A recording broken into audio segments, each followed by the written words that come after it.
कल अनलॉक 1 की शुरुआत हुई, वहीं दिल्ली के सीएम अरविंद केजरीवाल ने दिल्ली बॉर्डर सील करने का भी ऐलान कर दिया। रविवार तक बॉर्डर सील रहेंगे। दिल्ली के अलग अलग बॉर्डर पर क्या है हाल, ये जानने के लिए चलते हैं अपने तमाम संवाददाताओं के पास आपको, लेकिन उससे पहले आपको तस्वीरें दिखा देते हैं, क्योंकि तस्वीरों में ये साफ हो रहा है कि किस तरीके से इस वक्त परेशानी का सबब है बॉर्डर एरियाज में, क्योंकि यहां पर लोग इस बात को समझ नहीं पा रहे हैं कि दरअसल जब अनलॉक 1 शुरू हो चुका है तो बॉर्डर क्यों सील किए गए हैं। ऐसे में लोगों को आवाजाही में दिक्कतें आ रही हैं। कई लोग अपने दफ्तर तक पहुंचना चाहते हैं, चाहे वो हरियाणा से हो, गाजियाबाद से हो, रोजाना वो ये बॉर्डर क्रॉस करते हैं। ऐसे में पास नहीं होने से वहां पर पुलिस वालों की तरफ से इन्हें रोका जा रहा है। दिल्ली नोएडा बॉर्डर, दिल्ली गाजियाबाद बॉर्डर और साथ ही दिल्ली गुरुग्राम बॉर्डर, सबकी तस्वीरें हम आपको दिखा रहे हैं और यहाँ पर लगातार चेकिंग हो रही है। पास दिखाने पर भी आपको आगे जाने दिया जा रहा है। संजय शर्मा हमारे संवाददाता इस वक्त दिल्ली नोएडा बॉर्डर पर मौजूद हैं। संजय, जब अनलॉक 1 शुरू हो गया, आपने तमाम रियायतें दे दी, ऐसे में आपने बॉर्डर सील कर दिया रविवार तक, कैसे लोग अपने गंतव्य तक पहुंच पाएंगे, क्योंकि सबके पास पास हो ये जरूरी नहीं है। हफ्ते भर तो लोगों को ऐसे ही रहना पड़ेगा, क्योंकि दिल्ली सरकार ने भी ये तय किया है कि जब तक चीजें काबू में नहीं आ रही हैं, लिहाजा ऐसे में बॉर्डर सील करने के अलावा कोई दूसरा उपाय है नहीं जिससे फौरन चीजों को काबू किया जा सके। हरियाणा और उत्तर प्रदेश पहले ही ये फैसला कर चुके हैं कि जितने मामले उनके यहाँ एक्टिव केस आए हैं जिलों में, उनमें से 42% से ज्यादा ऐसे हैं जिनका दिल्ली से सीधा संबंध रहा है। लेकिन अब एक राहत की बात और आई है। हेल्थ मिनिस्ट्री की तरफ से जो डेटा जारी किया गया है उसमें एक्टिव मरीज, कोरोना से संक्रमित और ठीक होने वाले मरीज, दोनों का आंकड़ा नेक टू नेक यानी बिल्कुल शाना बशाना चल रहा है और ऐसे में साथ साथ चल रहा है। तो ऐसे में राहत महसूस की जा सकती है कि ठीक होने वाले मरीज जिन्होंने कोरोना को मात दी है, जल्दी ही उसका आंकड़ा ऊपर चढ़ेगा और नए संक्रमित मरीजों का आंकड़ा धीरे धीरे नीचे जाएगा। यानी हम मान सकते हैं कि कर्व की तरफ हम आ गए हैं। लेकिन तब वहीं दूसरी तरफ ये बताया जा रहा है कि अगर हमने एहतियातों में और जिस तरह का हम पालन कर रहे हैं उसमें थोड़ी सी भी ढील हुई तो आगे जैसे ही मानसून आएगा उस समय कोरोना के संक्रमण का प्रकोप और बढ़ सकता है। लिहाजा अभी हमें और सतर्क रहने की जरूरत है। फिलहाल ये देखना आसान होगा कि कल जहां बेरोक टोक गाड़ियों की आवाजाही यहां से जारी थी। पुनीत हमारे संवाददाता इस वक्त दिल्ली गाजियाबाद बॉर्डर से हमारे साथ जुड़ गए हैं। पुनीत, क्या तस्वीर आप वहां पर देख पा रहे हैं? वहां पर जाम लगा हुआ है, लोगों को किस तरह की दिक्कतें आ रही हैं, क्या बातचीत हुई है आपकी उनसे? देखो, आपको बता दूं कि जो गाजियाबाद में घुसने वाली जो सीमा है उसको तो बंद किया गया है, लेकिन चूंकि केजरीवाल ने कहा था कि दिल्ली में 20,823 मरीज हैं, लिहाजा जो बॉर्डर एरिया है उनको 7 दिन के लिए बंद किया जा रहा है। लेकिन जो गाजियाबाद से दिल्ली आने वाले लोग हैं, ये बॉर्डर है, इसको बंद नहीं किया गया है। नेहा, यहाँ पर आपको बता दूं, आदेश दिया है मुख्यमंत्री केजरीवाल ने बॉर्डर बंद करने का, लेकिन बॉर्डर बंद नहीं किया गया, यहाँ खुला हुआ है। जो दिल्ली पुलिस के जवान खड़े हैं, इनका साफ तौर पर कहना है कि उन्हें किसी भी तरीके का आदेश बॉर्डर बंद करने का नहीं मिला। लिहाजा आप देख सकते हैं कि मेरे पीछे जो गाड़ियां हैं, जो गाजियाबाद से दिल्ली की तरफ आ रही हैं, भारी संख्या में ये गाड़ियां लगातार आराम से इसी तरीके से बेरोक टोक दिल्ली की सीमा में प्रवेश कर रही हैं। यानी कि जो गाड़ियां एनसीआर खासतौर से गाजियाबाद या उत्तर प्रदेश की तरफ से आ रही हैं, वो यहां पर आराम से दिल्ली की सीमा में जा रही है। पुलिस उनका कोई कागज कुछ भी चेक नहीं कर रही है, क्योंकि अनलॉक 1 में ये कहा गया कि आप इंटर स्टेट जा सकते हैं। जबकि दूसरी तरफ केजरीवाल ने बॉर्डर सील करने के लिए कहा था। लेकिन गाजीपुर बॉर्डर की बात करें तो दिल्ली की तरफ से ये बॉर्डर बहुत बहुत शुक्रिया पुनीत इस तमाम जानकारी के लिए आपका। साफ तौर पर यहाँ पर असमंजस की स्थिति है। हालांकि सीएम की ओर से ऑर्डर्स दे दिए गए हैं कि सभी बॉर्डर्स को सील कर दिया जाए। दरअसल दिल्ली सरकार के इस फैसले के पीछे राजधानी में कोरोना की बढ़ती रफ्तार को माना जा रहा है। दिल्ली में कोरोना संक्रमण 20,000 के पार पहुंच गया है और ऐसे में तमाम एहतियात बढ़ते जा रहे हैं। हालांकि अनलॉक 1 की शुरुआत हो चुकी है, लेकिन इस बीच भी बॉर्डर्स को सील करने का आदेश है।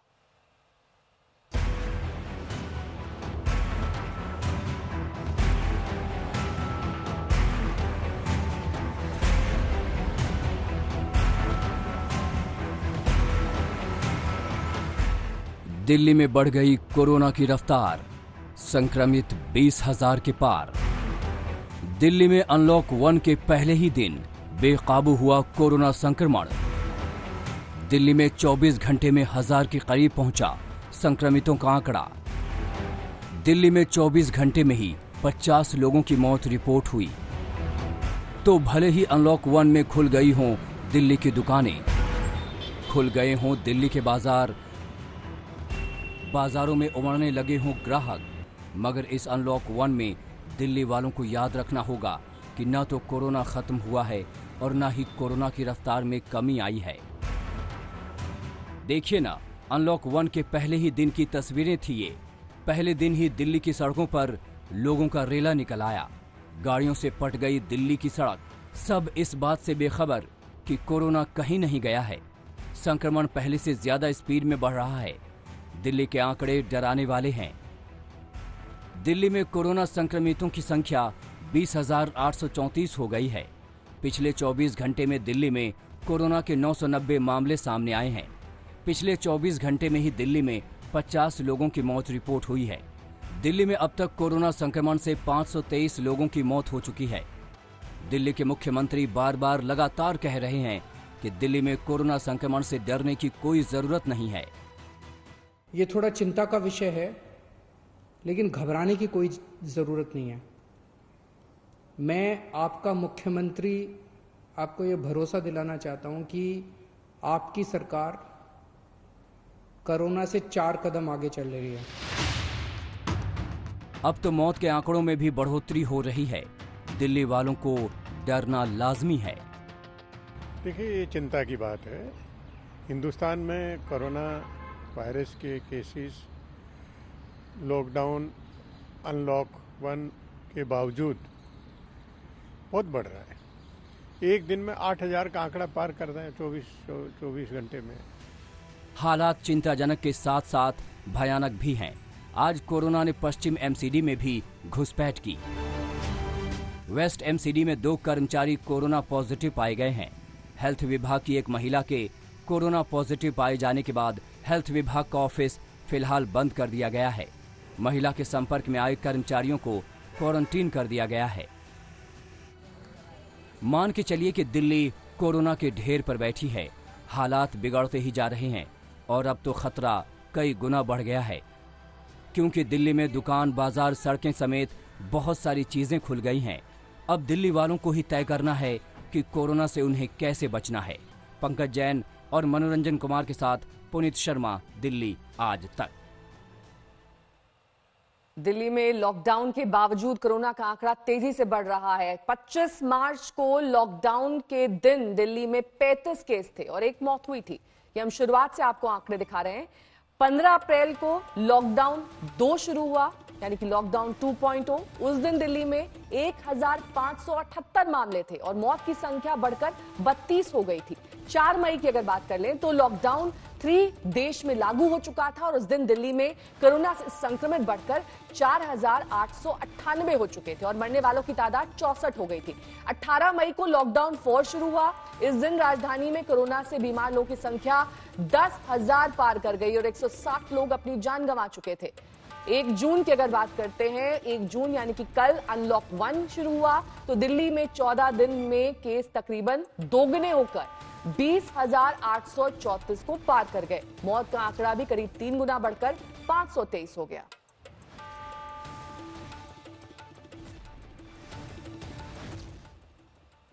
तो कोरोना के बढ़ते आंकड़ों से अगर आप डर रहे हैं तो इस खबर को ध्यान से देखिए, क्योंकि आपके डर को कम करने के लिए काफी है। देश में कोरोना के कुल मामले 2 लाख पहुंचने वाले हैं, जो लोगों को परेशान कर रहे हैं। लेकिन कुल केस के साथ जुड़े 2 आंकड़े उम्मीद बढ़ाने वाले हैं। आपको बता दें कि कल पहली बार एक्टिव केसेस और ठीक हुए मरीज लगभग बराबरी पर आ गए। जी हां, देश में अगर एक्टिव केसेस करीब 93,000 हैं तो ठीक हुए मरीजों की संख्या 91,000 है। भारत का रिकवरी रेट 48% है, जबकि मृत्यु दर 2.83% है।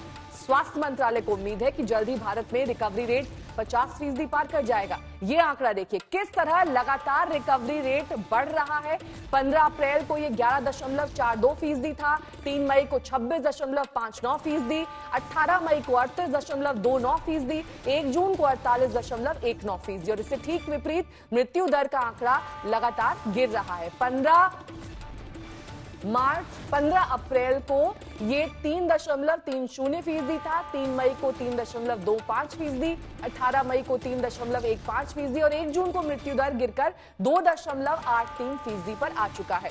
अब जरा दुनिया और दूसरे देशों की तुलना कर लेते हैं। पूरी दुनिया में किस तरीके से 31 मई को मृत्यु दर 31 मई को 6.19% था, अमेरिका में आंकड़ा 5.92% था, यूके में 14.07%, इटली में 14.33%, स्पेन में 12.12%, फ्रांस में 19.35% और भारत में ये 2.83% है। यकीनन हर भारतीय के लिए ये सकारात्मक खबर है और खुश कर देने वाली खबर है।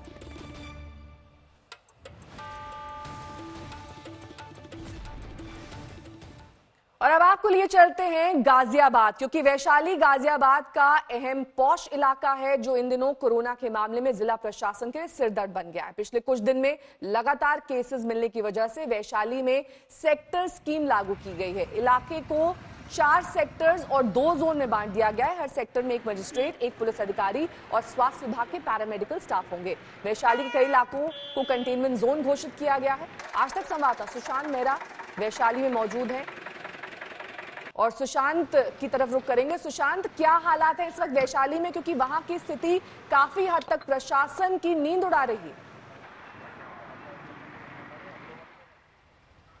देखिए नया, जिस तरीके के हालात दिल्ली से सटे गाजियाबाद में बनते जा रहे हैं, जाहिर तौर पर उसने प्रशासन के लिए एक बड़ी चुनौती जो है वो खड़ी कर दी है। इस वक्त हम गाजियाबाद के सेक्टर 5 में मौजूद है। सेक्टर 1, सेक्टर 2, सेक्टर 4, सेक्टर 5 इन तमाम इलाकों में कोरोना के मामले लगातार बढ़ते जा रहे हैं। ये सेक्टर 5 का इलाका है जहां पर जो सीनियर सोसाइटीज़ हैं उसमें सिटीजन सोसाइटी है और उसके अलावा डबल स्टोरी सोसाइटी है, जिसके अंदर लगातार मामले जो हैं वो बढ़े हुए हैं। स्थिति आप देख सकते हैं कि पूरी सोसाइटी को और पूरे वैशाली सेक्टर को इस तरीके की सोसाइटी की तरफ से अगर कहा जाए तो इस तरीके से सील कर दिया गया है। किसी को भी अंदर से बाहर आने की इजाज़त जो है वो नहीं दी जा रही है। सिर्फ एसेंशियल सर्विस, खाने पीने की जो चीज़ें हैं सिर्फ वही लोग अंदर लेके जा सकते हैं, किसी को बाहर आने की इजाज़त नहीं है। इसके साथ साथ बिना मास्क लगाए अगर कोई व्यक्ति घूमता हुआ नजर आता है तो उसके ऊपर सख्त कार्रवाई जो है वो की जा रही है।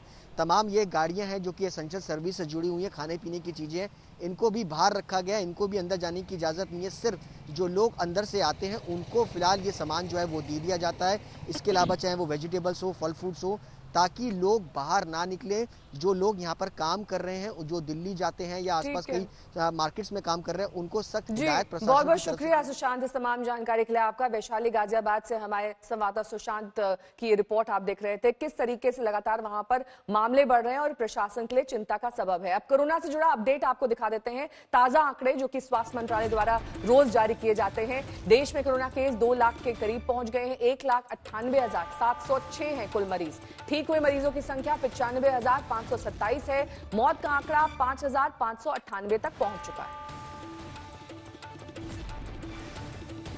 पिछले 24 घंटे में 8,000 से ज्यादा केस आए हैं। ये चिंता का विषय है, लेकिन इस वक्त करीब 2 लाख मरीज पूरे देश भर में।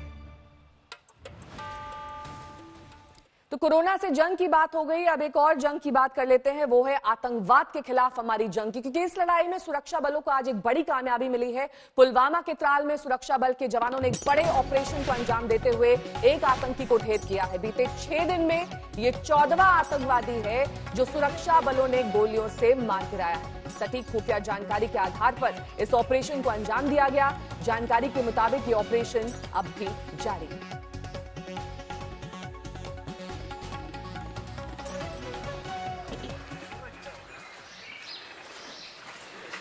सुरक्षा बलों की मुस्तैदी है और साथ ही खुफिया जानकारी के आधार पर लगातार इन आतंकियों के नापाक मंसूबों को ढेर किया जा रहा है। एक के बाद एक इस तरह के ऑपरेशन को अंजाम दिया जा रहा है और आतंकवाद के खिलाफ ये एक बड़ी कामयाबी मानी जा रही है। त्राल में एक आतंकवादी को ढेर किया गया।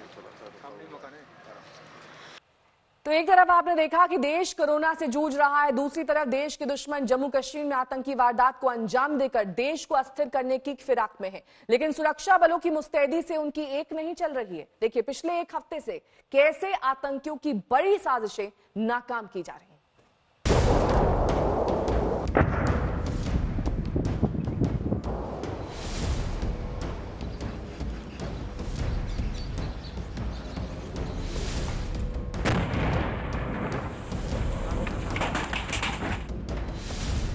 पाकिस्तान है कि मानता ही नहीं, न जाने कब आतंकिस्तान का दिमाग ठिकाने आएगा।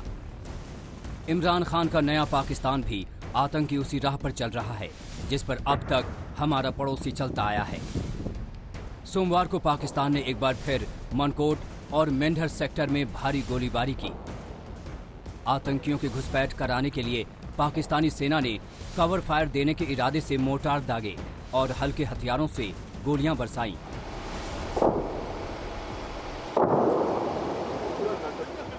लेकिन एलओसी पर पाकिस्तान की आतंकी घुसपैठ की साजिश एक बार फिर नाकाम हो गई। सेना और अर्धसैनिक बलों ने बीते 5 दिनों में पाकिस्तान को ऐसा झटका दिया है जिससे पाकिस्तान बौखला गया है।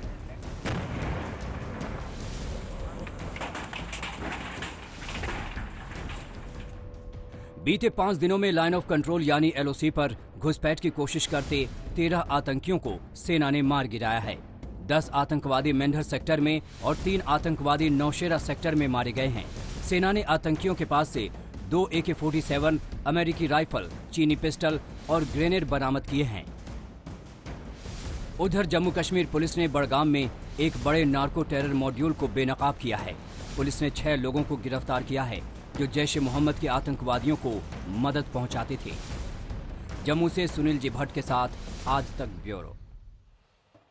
रविवार को दिल्ली से पाकिस्तानी उच्चायोग के 2 लोग जासूसी करते रंगे हाथ पकड़े गए।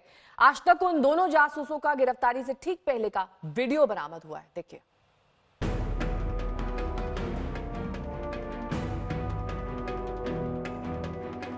ये एक्सक्लूसिव वीडियो है पाकिस्तानी जासूस आबिद हुसैन और मोहम्मद ताहिर का।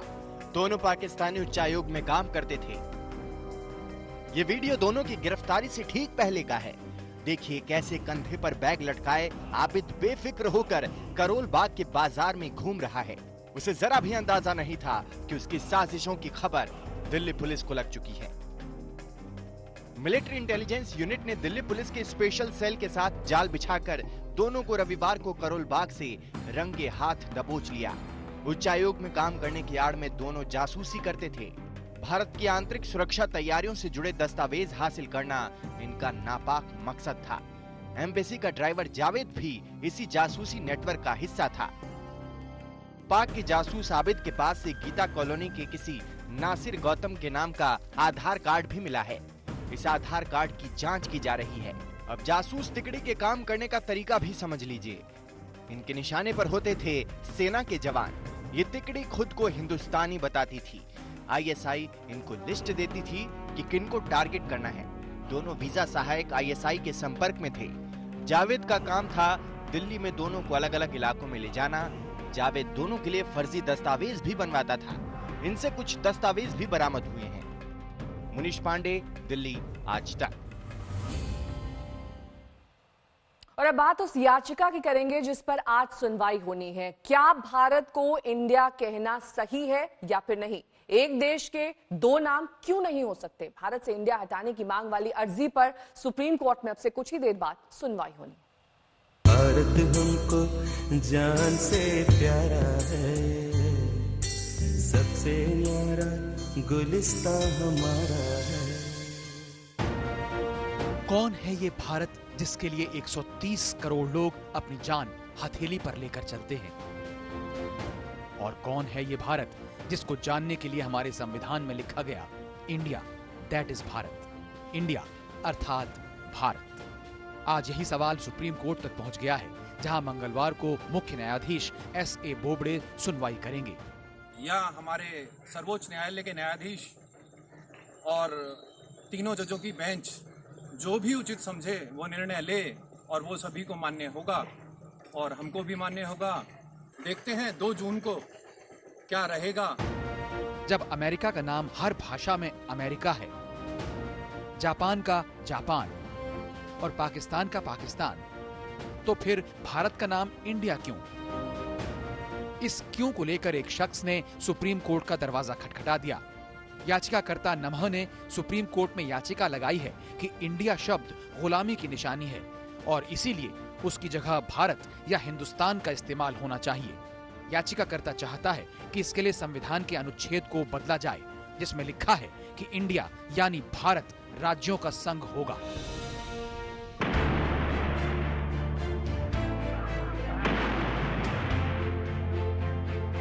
14-15 अगस्त 1947 की आधी रात को जब भारत अपने भाग्य से मुलाकात कर रहा था, तो वो घड़ी हिंदुस्तान के लिए सदियों के संघर्ष और तपस्या का पुण्य फल भी थी। तब तक भारत अपने लिए एक संविधान भी बनाने लगा था, जिसकी संविधान सभा में देश के नाम पर सवाल उठा कि दुनिया के सबसे बड़े लोकतंत्र बनने की दिशा में बढ़ा ये देश अपना नाम क्या रखेगा। भारत, हिंदुस्तान, हिंद और इंडिया जैसे नामों पर खूब माथापच्ची हुई। 17 सितंबर 1949 को संघ के नाम और राज्यों पर चर्चा शुरू हुई। संविधान की ड्राफ्टिंग कमेटी के अध्यक्ष डॉक्टर भीमराव अंबेडकर चाहते थे कि इसको आधे घंटे में स्वीकार कर लिया जाए, लेकिन तमाम सदस्यों में नाम को लेकर बेहद असहमति थी, जो चाहते थे कि इंडिया और भारत जैसे शब्दों के रिश्तों को समझ लिया जाए। इस बहस में सेठ गोविंद दास, कमलापति त्रिपाठी, श्री राम सहाय, हरगोविंद पंत और हरि विष्णु कामथ जैसे नेताओं ने हिस्सा लिया। कामथ ने पहला संशोधन पेश करते हुए सुझाव दिया कि इंडिया अर्थात भारत को भारत या फिर इंडिया में बदल दिया जाए, लेकिन उनके बाद सेठ गोविंद दास ने भारत के ऐतिहासिक नाम का हवाला देकर सिर्फ भारत नाम पर बल दिया। इस पर बीच का रास्ता कमलापति त्रिपाठी ने निकाला कि इसका नाम इंडिया अर्थात भारत की जगह भारत अर्थात इंडिया रख दिया जाए। हरगोविंद पंत ने अपनी दो टूक सुना दी कि इसका नाम भारतवर्ष होना चाहिए, कुछ और नहीं। लेकिन भारत या भारतवर्ष नाम का समर्थन करने वाले ये सारे नेता उत्तर भारत या कहें कि हिंदी पट्टी के थे, जबकि भारत का विस्तार कश्मीर से कन्याकुमारी तक है। उस संविधान सभा में हर क्षेत्र, हर भाषा के लोग बैठे थे। राजभाषा हिंदी को मनाने पर पहले ही बहुत घमासान हो चुका था। ऐसे में विदेशों से संबंधों का हवाला और देश में सबको एक सूत्र में जोड़ने की कोशिशों से संविधान के अनुच्छेद 1 में लिखा गया कि इंडिया अर्थात भारत राज्यों का संघ होगा। अब सवाल उठ रहा है कि सिर्फ भारत क्यों नहीं? अब ये नाम मात्र की बात नहीं रही साहब, क्योंकि अब तो ये कहा जा रहा है कि भारत को 2 नामों से क्यों बुलाया जाता है, एक ही नाम तय हो, इंडिया या भारत। इसके साथ ही भारत में तो वैसे भी सदियों से 1000 नामों से स्तुति करने की परंपरा रही है। एक तीसरा पक्ष है, वो कहता है जी नाम में क्या रखा है। लेकिन अब ये मामला सुप्रीम कोर्ट के दरवाजे पर है। सुप्रीम कोर्ट तय करेगा कि क्या दलील को, अपील को माना जाए, इसमें कोई दम है या फिर बेदम मानकर खारिज किया जाए। देखते हैं आगे आगे क्या होता है। कैमरामैन विनोद शिकारपुरी के साथ संजय शर्मा, दिल्ली, आज तक। बात अब उत्तर प्रदेश की, जहां कोरोना काल में भी प्राइवेट स्कूल चाहते हैं कि उन्हें फीस बढ़ाने की इजाजत मिले। योगी सरकार की रोक के फैसले के खिलाफ उन्होंने हाई कोर्ट का दरवाजा खटखटाया है। हालांकि राज्य सरकार ने भी ये कह दिया है कि फैसला नहीं माना तो भारी जुर्माना लगाया जाएगा। एक और पूरा देश जहां कोरोना से लड़ाई लड़ रहा है, वहीं इस वक्त उत्तर प्रदेश में एक नई जंग शुरू हो गई। उत्तर प्रदेश के प्राइवेट स्कूलों में फीस बढ़ाने के मामले को लेकर सरकार और प्राइवेट स्कूल एसोसिएशन में ठन गई है। कोरोना के संकट काल में योगी सरकार ने एक आदेश निकालकर सभी प्राइवेट स्कूलों में 1 साल के लिए फीस वृद्धि पर रोक लगा दी थी। साथ ही ट्रांसपोर्ट फीस लेने की भी मनाही है। और सरकार के इसी फैसले के खिलाफ association of private school Uttar Pradesh ने हाईकोर्ट का दरवाजा खटखटाया है। हाँ, दाखिल किया, क्योंकि हम लोग स्कूल से एजुकेशन दे रहे हैं, शिक्षा दे रहे हैं, तो हम लोग का अधिकार बनता है कि हम लोग उसको फीस को इनहेंस कर पाएं, जिससे हम स्कूल को अच्छे से संचालन कर पाएं और वृद्धि से टीचर्स को संतुष्ट कर पाएं। प्राइवेट स्कूलों की दलील है कि वो ऑनलाइन क्लासेज चला रहे हैं, टीचरों की सैलरी बढ़ानी है, स्कूल का खर्च चलाना है। प्राइवेट स्कूलों की रिट याचिका पर लखनऊ हाईकोर्ट ने राज्य सरकार को नोटिस देकर जवाब मांगा है। अगली सुनवाई 18 जून तय कर दी गई है और निजी स्कूल संघ नामी गिरामी वकील कपिल सिब्बल को अपना पक्ष रखने के लिए चुना है। इधर यूपी सरकार ने इरादा साफ कर दिया है कि प्राइवेट स्कूलों की फीस बढ़ोतरी के खिलाफ वो सुप्रीम कोर्ट तक लड़ेंगे। नहीं, वो तो सामान्य प्रक्रिया है। कोई कोर्ट में जाएगा तो कोर्ट दूसरे पक्ष को भी सुनेगा, लेकिन जो ये संक्रमण काल है, आपदा का समय है और सरकार नीति विषयक कोई भी निर्णय ले सकती है। Association of private school Uttar Pradesh में 1200 से ज्यादा स्कूल हैं। हालांकि कई छोटे संघ ऐसे भी हैं जो इस मुद्दे पर सरकार के साथ हैं। तो हम उसका मान रखेंगे और हम नहीं बढ़ाएंगे, क्योंकि कोई वजह नहीं है। इस समय जो सिचुएशन है वो सब समझ रहे हैं, इवन टीचर समझ रहे हैं। यहाँ तक कि ये भी कह दिया गया है कि हम नहीं इंक्रीमेंट्स करेंगे। 2018 में योगी सरकार ने एक कानून लाकर हर साल मनमाने तरीके से फीस बढ़ाने की प्रथा पर रोक लगाई थी, लेकिन कोरोना के महासंकट के बीच भी पहले से ही भारी फीस वसूल रहे निजी स्कूलों को अब और मुनाफा चाहिए। बात अब चीन की करेंगे। जिस तरह से चीन भारत के खिलाफ चाल चलता रहा है, उसका क्या उपाय है, ये सवाल सबके मन है। क्या चीनी माल का बहिष्कार करना इसका उपाय हो सकता है? इस दिशा में खुलकर तो नहीं, लेकिन इशारों इशारों में सरकार के मंत्री बोलने लगे। चीन को अब बुलेट से नहीं, वॉलेट से मात देने की तैयारी चल रही है।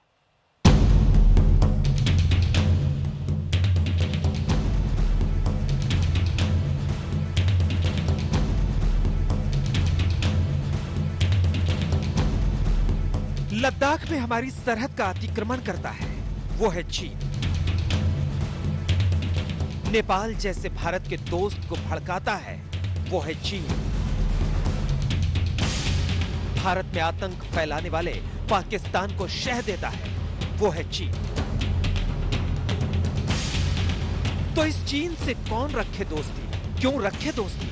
जिस चीन के डीएनए में धोखा भरा है, जिसकी रगों में खून की जगह विश्वासघात बहता है। लेकिन अब भारत चीन को जवाब देना जान गया है। आपने चाइना के भी प्रेसिडेंट का भी स्टेटमेंट देखा होगा, पढ़ा होगा समाचार पत्रों में और चैनल्स पर भी आपने देखा होगा उसे। उन्होंने स्पष्ट रूप से कहा कि हम डिप्लोमेटिक डायलॉग के द्वारा हम इस मामले को रिजॉल्व करना चाहते हैं। भारत की भी यही कोशिश है कि तनाव किसी भी सूरत में न बढ़े, बल्कि मिलिट्री लेवल पर यदि बातचीत करनी है तो मिलिट्री लेवल पर बातचीत करके, डिप्लोमेटिक लेवल पर बातचीत करनी है तो डिप्लोमेटिक लेवल पर बातचीत करके उस मामले को सुलझाया जाना चाहिए। और इस समय मैं जानकारी देना चाहता हूं कि मिलिट्री लेवल पर और डिप्लोमेटिक लेवल पर इस समय चाइना के साथ बातचीत चल रही है। एक तरफ हिंदुस्तान सीमा पर चीन को जवाब देने का दमखम रखता है, तो दूसरी तरफ उसकी आर्थिक कमर तोड़ने की भी बात चल रही है। इसके लिए चीनी माल के बहिष्कार की आवाज उठने लगी है, जिसे सरकार भी सुन रही है। चीन का खिलौना, चीन के इलेक्ट्रॉनिक सामान और अब तो चीन से आ रहे हैं पूजा पाठ के सामान। धीरे धीरे ऐसी सोच बनती जा रही है कि हिंदुस्तान चीन का माल खरीदता है और हिंदुस्तान से मिले पैसे को चीन हमारे खिलाफ ही इस्तेमाल करता है। इसलिए इसके सामान के बहिष्कार की मांग उठने लगी है। भारत की बुलेट पावर से भी ज्यादा वॉलेट पावर काम आएगी। हम आप भारतीय उद्योग को मारकर हर साल 5 लाख करोड़ के सामान खरीदते हैं। दूसरी तरफ हमारी युवा चीनी सॉफ्टवेयर, एप्स, गेम्स जैसे टिकटॉक, चेरिट, इन सब में मस्त उन्हें करोड़ों करोड़ों का पैसा भेज रहे होंगे। बहुत जरूरी है कि हम एक नागरिक जवाब जरूर दें और इसे एक अभियान बनाएं। भारत और चीन के आर्थिक रिश्तों को देखें तो पिछले साल भारत ने चीन से 5,62,600 करोड़ रुपए का माल खरीदा, जबकि चीन को बेचा 1,35,200 करोड़ रुपए का। भारत चीन से इलेक्ट्रिक चीजें, साउंड, टेलीविजन और इनसे जुड़ी चीजें खरीदता है। ऑर्गेनिक केमिकल्स और प्लास्टिक की चीजें भी चीन से भारत बहुत आती है। इतना ही नहीं, न्यूक्लियर रिएक्टर्स और बॉयलर्स जैसी चीजें भी भारत चीन से लेता है। लेकिन चीन की हरकतों ने भारत को निराशा और गुस्से में भर दिया है। इसका असर उन टिकटॉक पर भी पड़ सकता है जो चीन से हिंदुस्तान आया है। था उसमें थोड़ी सोशल कमेंट्री थी, थोड़ा टिकटॉक की सुपरस्टार नज़मा अप्पा भी चीन की हरकतों से बेहद नाराज है, जो चीन की हर चीज के बहिष्कार की बात कर रही है। मैं ये मानती हूँ कि हमें इन जनरल अपनी डिपेंडेंसी चाइनीज प्रोडक्ट से धीरे धीरे कम कर देनी चाहिए। जैसा कि सोनम वांगचुक जी ने अपने वीडियो में बोला था कि सॉफ्टवेयर को 1 हफ्ते में और हार्डवेयर को 1 साल में हम अपनी डिपेंडेंसी उनसे रिड्यूस कर सकते हैं, और वो एक अच्छी चीज है। कोई हार्म नहीं है हमें थोड़ा सेल्फ रिलायंट बनने में। चाहे लखनऊ की रीना द्विवेदी हो या धनबाद के गांव में रहने वाले सनातन महतो, जिनको 13 लाख लोग फॉलो करते हैं, सबको लगता है कि चीन को बुलेट की जगह वॉलेट से जवाब देना ज्यादा बेहतर है। चीन ने अपनी शामत बुला ली है। अगर भारत ने उसके प्रोडक्ट्स का बॉयकॉट कर दिया तो उसकी अर्थव्यवस्था को संभालने वाला कोई नहीं मिलेगा।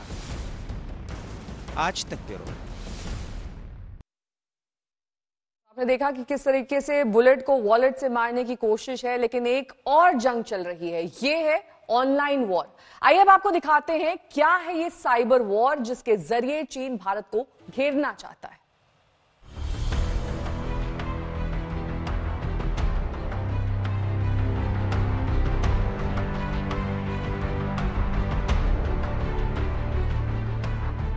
रणभूमि पर युद्ध नहीं, पर इसे आप एक ऑनलाइन वॉर समझिए। सीमा पर गोली नहीं, इसीलिए ऑनलाइन बोली से जंग जीतने की कोशिश है ये।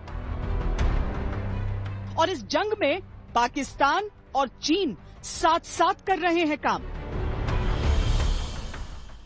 अभी जो आप लद्दाख के अंदर देखेंगे, एक नया तरीका देखने को मिल रहा है, जहां चीनी और पाकिस्तानी हैंडल मिलकर एक कहीं ना कहीं भारत और चीन के प्रति जंग उकसाने का एक काम कर रहे हैं। दूसरा, एक ऐसा नैरेटिव पैदा कर रहे हैं कि भारत की सेना दबाव में है। वीडियो शेयर करे जा रहे हैं, पुरानी फोटो शेयर करी जा रही है, जहां हमारे जो सैनिक हैं उनको एक दयनीय हालात के अंदर दिखाया जा रहा है और भड़काया जा रहा है कि इसका जवाब दीजिए। लद्दाख में लाइन ऑफ कंट्रोल पर आउट ऑफ कंट्रोल हो रही चीनी सेना को अप्रत्यक्ष सपोर्ट देने के लिए आजकल सोशल मीडिया पर षड्यंत्र रचा जा रहा है ताकि चीन अपनी ताकत दिखा सके। इन पुरानी फर्जी तस्वीरों के जरिए कोशिश ये है कि भारत में एक नैरेटिव सेट किया जाए। पहला, लोगों को ये बताना कि सीमा पर खून खराबा है और ये बात आपसे छिपाई जा रही है। दूसरा ये कि चीनी सेना भारत पर भारी पड़ रही है। हकीकत ये है कि ये दोनों ही बातें सरासर झूठ हैं। सारी आर्मीज एक साइकोलॉजिकल वॉरफेयर सेल होता है उनका, जो ऑफेंसिव डिफेंसिव दोनों होते हैं। चाइना का भी है, पाकिस्तान का भी है और भी अदर देशों का है। ये सेल जो होता है, ये जो अपनी फोर्सेस की काबिलियत है उनको बढ़ा चढ़ा के प्रोजेक्ट करता है ताकि दुश्मन को एक डरा सके, शॉक एंड ऑ में डाल सके लड़ने से पहले ही, और हमारे वॉर फॉर फाइटिंग पोटेंशियल को उसकी दुगनी चौगनी बढ़ोतरी कर सके साइबर इंसर्शन से। इस तरह के हैंडल्स को बॉट्स कहा जाता है, जो कि एक फेक आइडेंटिटी के तहत एक ऑटोमेटेड सॉफ्टवेयर पे या मैनुअली भी चलाए जाते हैं, बट वो खाली प्रोपेगेंडा को ट्वीट करते हैं या कुछ रीट्वीट्स मारते हैं। इनका कोई पर्सनल वो होता नहीं है। तो जो एजेंडा के तहत जो इस तरह का मिस इन्फॉर्मेशन फैलाना होता है, वो उसे हैंडल्स के द्वारा फैलाया जाता है। चीन ने 1997 से ही एक मुहिम के तौर पर साइबर वॉरफेयर में इन्वेस्ट करना शुरू कर दिया था। उस समय वो अमेरिका और रूस की बराबरी करना चाहता था, पर धीरे धीरे वो इसे हथियार के तौर पर भारत के खिलाफ इस्तेमाल करने लगा। 2010 के बाद से लगभग एक नीतिगत रूप से चीन के प्रहार बढ़े।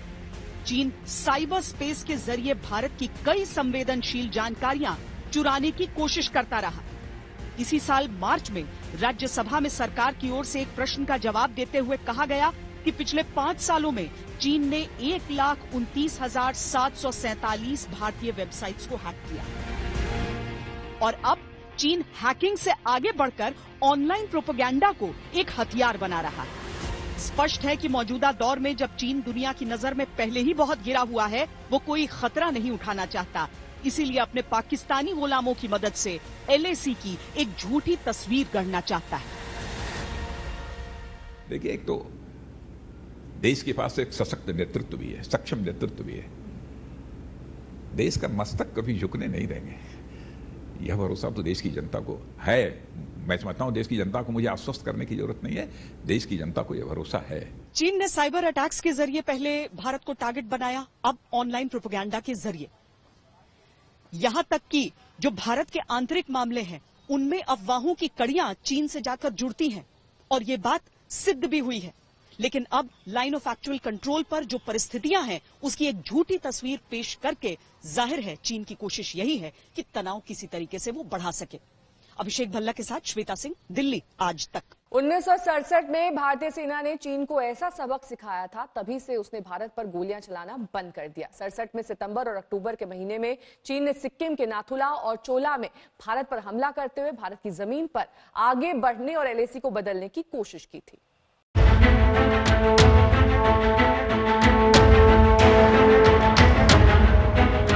सेना का एक ऐसा टकराव जिसे नजरअंदाज नहीं किया जा सकता। भारत और चीनी सैनिकों के बीच हिंसक झड़प, सेनाओं की तैनाती, युद्ध की आहट तो है, लेकिन एक भी गोली नहीं चली। चीन पीछे हटने को तैयार नहीं और भारत के लिए तो पीछे हटने का सवाल ही नहीं उठता। ऐसे हालात में इतिहास का एक सबक याद रखना जरूरी है। आपको उस दौर में ले चलते हैं जब पिछली बार भारत और चीन के बीच गोलियां चली थी। ये एक ऐसा युद्ध था जिसमें भारत ने चीन को शर्मिंदा कर दिया था और इसके बारे में बहुत कम लोग जानते हैं। सितंबर 1967, नाथुला।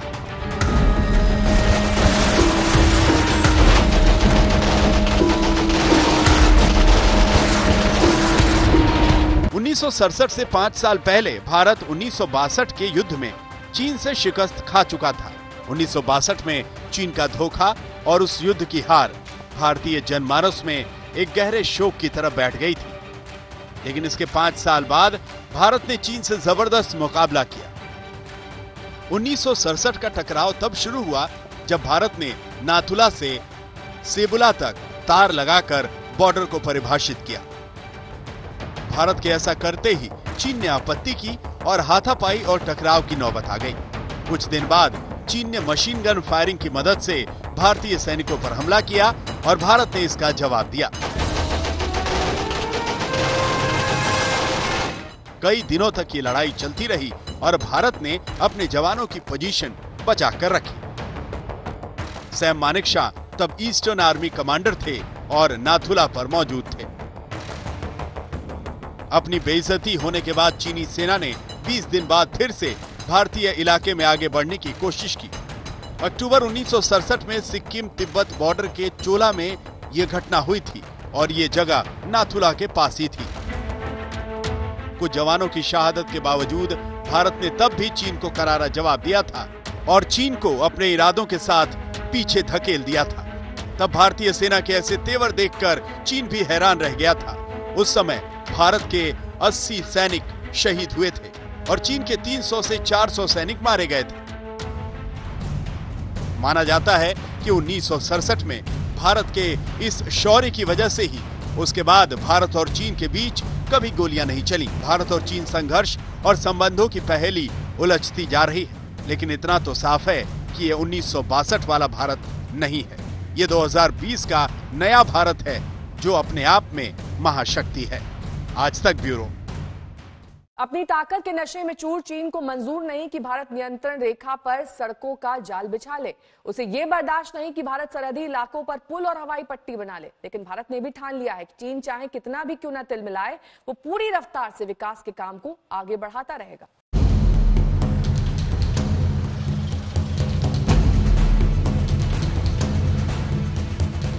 लद्दाख से नियंत्रण रेखा तक जाने वाली इन बेहतरीन सड़कों के निर्माण से चीन बौखलाया हुआ है। नियंत्रण रेखा के पास विकास के इन कामों पर चीन को आपत्ति है। गलवा नाला और पेंगोंग त्सो झील के पास भारत सड़कों और पुलों का निर्माण कर रहा है। 5 मई को झड़प की शुरुआत इन सड़कों के निर्माण को लेकर ही शुरू हुई, लेकिन इन इलाकों में सड़कों का जाल बिछाने वाला बॉर्डर रोड ऑर्गेनाइजेशन यानी बीआरओ काम को तेजी से बढ़ाता जा रहा है। जिस अंदाज से सीमा सड़क संगठन ने इस पूरे इलाके में चीन से सटी सीमा के साथ सड़कों का जाल बिछाया है और बड़े बड़े और महत्वपूर्ण पुलों का निर्माण किया है, उससे चीन तिलमिलाया है। दरअसल दुर्बक श्योक दौलत बेग ओल्डी रोड बनकर तैयार है, लेकिन श्योक नदी पर बन रहे 450 मीटर लंबे पुल को अंतिम रूप दिया जाना है। इसके लिए रक्षा मंत्रालय को मजदूरों की जरूरत है। सूत्रों की माने तो रक्षा मंत्रालय ने भारतीय रेल से 11 ट्रेनों की मांग की है। इन ट्रेनों से श्रमिकों को लद्दाख, हिमाचल और जम्मू कश्मीर ले जाया जाएगा। भारत चीन तनातनी के बीच बिहार झारखंड के श्रमिक बॉर्डर पर बाकी बचे प्रोजेक्ट को पूरा करेंगे। ये ट्रेन 4 जून से 28 जून के बीच चलाई जाएगी। दरअसल गर्मियों में 4.5 महीने का वक्त ही ऐसा होता है जब इन इलाकों में बर्फ नहीं होती और निर्माण का काम तेजी से चल सकता है। चीन इस बात को जानता है और इस वजह से ही वो इस काम में अड़ंगा डाल रहा है। स्टैंड ऑफ में जहां तक कि एडवांटेज और डिसएडवांटेज का सवाल है, दोनों मैं कहूंगा आईबॉल टू आईबॉल है, नंबर 1। नंबर 2, हम लोग कहीं पर भी मैं रिपीट कर रहा हूं, डिसएडवांटेजेस पोजीशन में नहीं है। चीन और भारत के बीच बॉर्डर पर निर्माण के काम को लेकर तनातनी कोई नई बात नहीं है। डोकलाम में चीन ने भारत पर नकेल कसने के लिए भूटान के इलाके में सड़क बनानी शुरू की तो भारत ने दखल देकर उसे रोक दिया। माना जा रहा है कि 73 दिन के डोकलाम विवाद का बदला लेने के लिए ही लद्दाख में विवाद खड़ा किया है। भारत ने सेना के बलबूते पुख्ता जवाब देने के साथ ही बातचीत का रास्ता खुला रखा है। जहां तक चीन का सवाल है, मैं इतना ही कहता हूं कि डिप्लोमेटिक स्तर पर और सेना के माध्यम से बातचीत चालू है, परंतु एक बात निश्चित है कि नरेंद्र मोदी सरकार भारत की सीमाओं की सुरक्षा के लिए और भारत के सार्वभौमत्व के लिए कटिबद्ध है। इसकी कुछ भी हानि हम नहीं होने देंगे। चीन के विवाद खड़ा करने की एक और वजह बताई जा रही है। भारतीय सेना ने बीते साल सितंबर और अक्टूबर में पहले लद्दाख और फिर अरुणाचल प्रदेश के फॉरवर्ड इलाकों में युद्धाभ्यास किया था। सितंबर में लद्दाख में भारत चीन के बीच तनातनी के तुरंत बाद भारतीय सेना ने पूर्वी लद्दाख में अपने सारे सैन्य इकाइयों को जोड़ने वाला युद्धाभ्यास किया था। इसमें टैंक, पैदल सैनिक, पैराट्रूपर और बख्तरबंद गाड़ियों का इस्तेमाल किया गया था। महीने भर के भीतर अरुणाचल प्रदेश में नियंत्रण रेखा से 100 किलोमीटर दूर भारत ने दूसरा युद्धाभ्यास किया। इसमें सेना ने चीन के खिलाफ अपनी नई रणनीति की परीक्षा लेने के लिए 14,000 फीट की ऊंचाई पर सैनिकों को उतारा। इन युद्धाभ्यासों के साथ ही एक और वजह है जिसके चलते चीन तिलमिलाया हुआ है। जम्मू कश्मीर से अनुच्छेद 370 को हटाकर भारत ने लद्दाख को केंद्र शासित प्रदेश बना दिया। संप्रभु देश भारत का ये फैसला भी चीन को हजम नहीं हो रहा। अशरफ वानी, लद्दाख, आज तक। चीन को सबसे ज्यादा आर्थिक फायदा जिन देशों से होता है उनमें भारत सबसे महत्वपूर्ण है, लेकिन चीन ने पहले कोरोना फैलाया और अब बॉर्डर पर भारत को धोखा दे रहा है। इन सबके बीच प्रधानमंत्री नरेंद्र मोदी 20 दिन पहले आत्मनिर्भर भारत का ऐलान कर चुके हैं। उसी कड़ी में विदेशी कंपनियों को बुलाने की तैयारी चल रही है।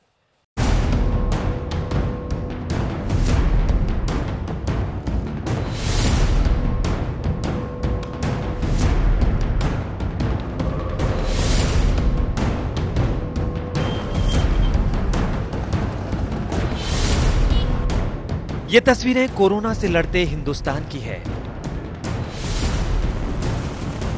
एक ऐसी वैश्विक महामारी से जिसका कोई इलाज दुनिया में किसी भी देश के पास नहीं है।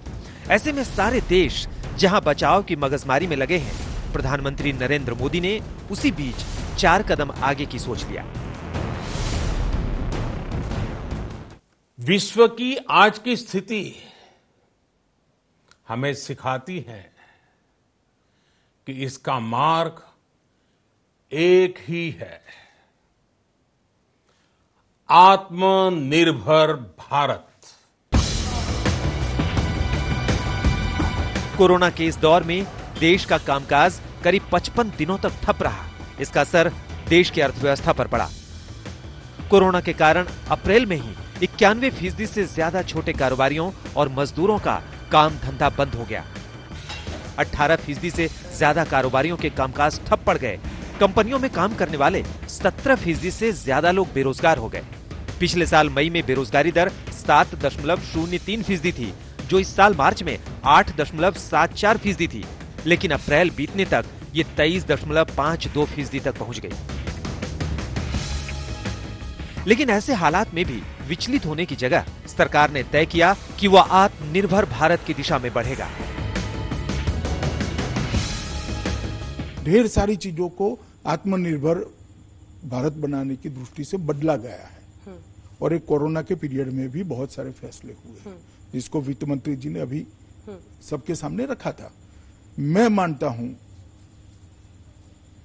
कि कोरोना के पहले की दुनिया और कोरोना के बाद की दुनिया जो बनने वाली है, इसमें आत्मनिर्भर भारत का नारा और आत्मनिर्भर भारत का अभियान मोदी जी ने जो चलाया है, वो देश को एक नई ऊंचाइयां देने में सक्षम है और सफल भी है।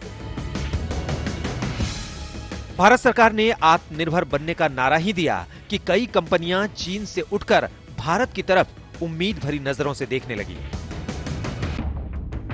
ऐसी खबरें आई कि एप्पल चीन से अपनी 20% उत्पादन क्षमता भारत में लाने की तैयारी कर रहा है। कोरोना का एपिसेंटर वुहान होने के कारण दूसरे कई देश भी चीन से कन्नी काट रहे हैं। जापान ने चीन में बिजनेस को देने वाले 16,600 करोड़ रुपए की आर्थिक मदद वापस लेने का फैसला किया है। इसी तरह अमेरिका भी चीन से अपना बिजनेस का काम धंधा समेटना चाहता है। भारत की नजर उन कंपनियों पर है। इनमें से लावा इंटरनेशनल नाम की मोबाइल डिवाइस प्लेयर कंपनी 6 महीने के भीतर चीन से अपना कारोबार समेट रही है।